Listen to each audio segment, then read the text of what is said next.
பிரச்சனை மேல் பிரச்சனையாங்க எப்படி வாழ்றது நமக்கு தாங்க இந்த பதிவு. நம்ம வாழ்க்கையிலையும் பிரச்சனை மேல பிரச்சனையா தான் உள்ளது. பிரச்சனைக்கு பயந்து வாழ முடியுமா?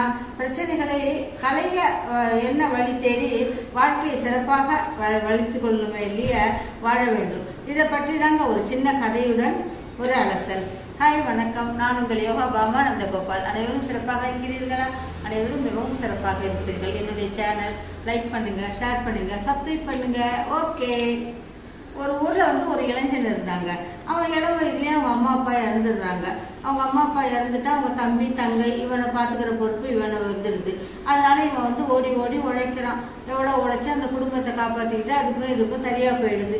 அவனுக்கு இது குடும்பத்தை காப்பாற்றுறதுக்கு இந்த பிரச்சனைகள் தீர்க்கவே உழைத்து ஒரு சமயம் அவனுக்கு ஒரே இதாக போயிடுதுங்க. இவனுக்கு சலிப்பு ஏற்பட்டுருச்சு. என்னடா இப்படியே வாழ்க்கை போயிடுமா என சலிச்சுக்கிறான். அந்த ஊரில் ஒரு ஜென் துறவி வராருங்க. அவர் எல்லாருக்கும் நல்லது சொல்கிறாருன்னு சொல்லிட்டு இவன் ஒரு நாள் அவரை போய் பார்க்க போயிருந்தான். அவரிடம் போய், ஐயா, எனக்கு வாழ்க்கையில் பிரச்சனை மேல் பிரச்சனை, எனக்கு வாழ்க்கை எப்பயுமே இப்படி தான் இருக்குமா? நான் மகிழ்ச்சியாக இருக்க முடியாதா? மகிழ்ச்சியாக வாழ்க்கை என்ன வாழ முடியும்னு அப்படி என்ன பண்ணுறது? நான் எப்படி நான் சமாளிப்பது என மிகவும் வருத்தத்துடன் அவன் கேட்டான். அதற்கு அந்த துறவியும், அப்படியாப்பா, செவா, என்னுடன் நம்ம இந்த ஆற்றை கடந்து போய் ஊருக்கு சென்று விவரம் கூறி அதை பார்த்து கொள்ளலான்னு சொல்லி ஊருக்கு அழைச்சிட்டு போகிறாரு. ஊருக்கு சென்று அந்த ஊருக்கு சென்று வரலான்னு சொல்லி ஆற்றை கடக்கணும்னு சொல்லி இருவரும் ஆற்றாங்கரைக்கு செல்கிறாங்க.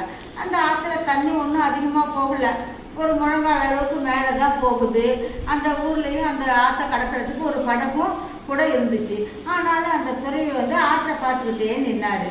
என்னடா இந்த ஆற்றை இறங்கவே இல்லையே, இவர் பார்த்துக்கிட்டே இருக்காருன்னு சொல்லிட்டு அந்த இளைஞன் கேட்டான். ஐயா, இது முழங்கால் அளவு தான் தண்ணி போகுது, இதை நம்ம இது பண்ணிக்கிட்டே போயிடலாம், வாங்க நான் உங்களை அழைச்சிட்டு போகிறேன். இல்லைன்னா அங்கே ஒரு படகு நிற்குது, அந்த படகுக்காரனை அழைச்சிட்டு வரட்டான், படகுல கூட போயிடலாம்னு சொல்லி இவன் சொல்கிறான். இவன் சொல்கிறத கேட்டதும் அதுக்கும் துறவி ஒன்றுமே பேசலை. இருப்பா, இந்த ஆறு நீர் வற்றட்டும், நம்ம போகலாம்னு சொல்கிறாரு. இவனுக்கு ஒரே இது, என்னடா இந்த ஆற்று நீர் எப்போ வத்துறது, இவர் இப்படி சொல்கிறாரேன்னு சொல்லிட்டு, ஐயா, அவங்களால தண்ணியில் நடக்க முடியிட்டாலும் படகுக்காரனை கூப்பிட்டு படகுல போகலாம் அப்படின்னு சொல்லி இன்னொருத்தர சொல்கிறான். அதுக்கும் இந்த துறை சொல்கிறாரு, இருப்பா, கொஞ்ச நாள் இருக்கும், இந்த ஆற்று தண்ணி வத்திடும்ல, வத்துனாதான் நம்ம கடந்து போகலாம் அப்படின்னு சொல்கிறாரு. இவன் என்னப்பா இவர் இப்படியே பேசிகிட்டு இருக்காரு, இவனும் துறவியிடம் கேட்டானா அவரும் ஆற்று வற்றி போகட்டும்னு சொல்லிக்கிட்டு இப்படியே சொல்லிக்கிட்டு இருக்காரு, இவர் என்ன பண்ணுறதுன்னு சொல்லிட்டு அவர் சொல்கிறாரு, துறவி ஐயா, எப்போ இந்த ஆற்று நீர் வத்துறது, எப்போ நம்ம கடந்து போகிறது அப்படின்னு சொல்லி இந்த கடைசியில் இவன் இப்படி கேட்குறான்.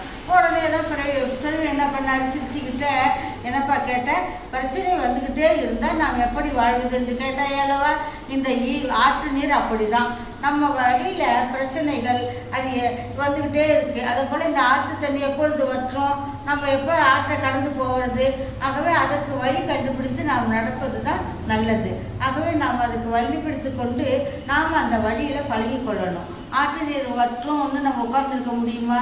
அதுக்கு என்ன வழியோ அதை பின்பற்றி நாம் பழகிக்கணும். ஒரு பழமொழி கூட உண்டுள்ளவா, கடல் எப்போ வத்துறது, நாம் எப்போ குளிப்பது, கடல் அலை எப்போ ஓயிறது, நாம் எப்போ குளிப்பதுன்னு ஒரு பழமொழி இருக்கும் இல்லையா?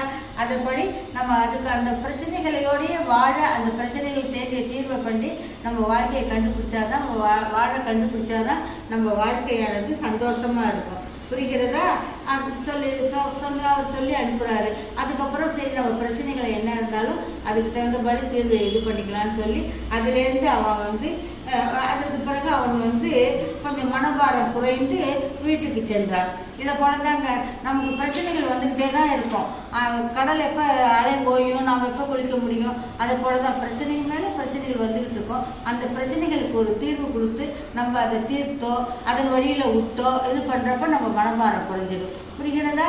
நன்றி, வணக்கம்.